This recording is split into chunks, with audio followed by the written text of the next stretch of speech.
هرچندی لی ترکیه شدتا سیستماتیک تاجیز آن دستریجیا زایندی یا لدیجی جنان پر زیده بویه جی مخابن دا آستا حقوقی دا لسر و مجاره قالا ماکینیزمه که به باندور نممکنه ورکرن. پیمان استانبول یا کو ترکیه و داویه بی یک آلی جهول راکرن جبو پارستان جنان ترینه کر لقد نبا و هن برپسیارین فرمی دانه سر ولاتین اندام دا کو جنان لدیجی هر جوره تندیه بپارزن.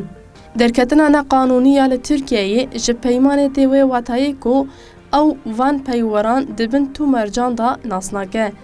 ببریارنامه یا سروکماری دنیوی شوه دا همو مافن جنان کو د انجاماتی کوشینا دومدار دا به دست خسته بون جمافن خا به پارمان د انجام دا جهلا قانونی و بروشکه پر لاواستر را رو به رومان آگیرینگ دوی پرگالا کو ری لبر سجدارا و دیگه جن به خبر خاپارستنه به رنگی کی زیده هستیکن دوی روشه دا جن نچارن کو لدیجی تندی تاجیس و دستریجیا زایندی یا کو لماله لکار لسر ری بکرتاسی لحمو قادن جانه هیه.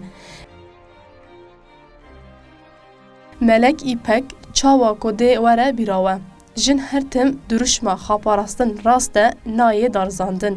دیگل کریارن لدیجی تندیه دا بکاردینن. هرچندی پسکریکا خاپارستن دخالا 25 دا زاگونا جزایا ترک دا بزلالی هاتیه و گوتن جی جنین گوان مافان بکارتینن پرانی بجزاین پرگران روبرو تین کشتن. نحمد اکگون 75 سالی کل ماما که انقره رودنشت.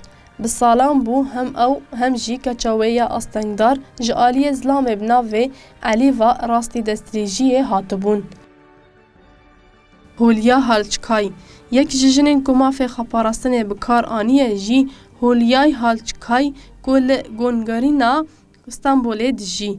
گوتن پیشی این هولیای کو هفجین خا کادر اورن ده انجام پفچونه که پر دجوار دا کرکر. یاسمین چاکال ده ده تیرمه 2014 دا یاسمین چاکال هفجین خا اوسکان کایماکل کو د تندیا سیستماتیک لیدکر و گفع کشتن لیدخار مافی خایه خاپارستن بکار آنی او کشت. یاسمین دی افاده خدا دیار کر کو هفجین و رجا بویر هول دایا و بکمبره که بخنقینه بره جبو کو دخواست و بکجه نچار ما کو دمک دیار د پناگه که دا بجی.